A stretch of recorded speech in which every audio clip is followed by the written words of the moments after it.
میدونی چی شد پریشب خاورم اونجا دیدید آره. بعد با خاور داشتیم میرفتیم خب ماشینمو میگم داشتیم میرفتیم ببین توش برو یگان ویژه بود بارم بود رفتیم یه مرده بهم گیر داد با پراید بود اومد پایین دیدم 1 2 3 یگان ویژه ریختن پرایدشو مچاله کردن نه بابا جدی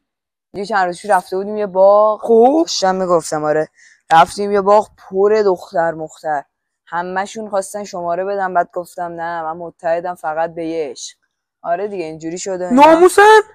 حاجی چند وقت پیش رفته بودم یه شهری بعد تو شهر یه مرده یه پیرمرد اومد کمکم کرد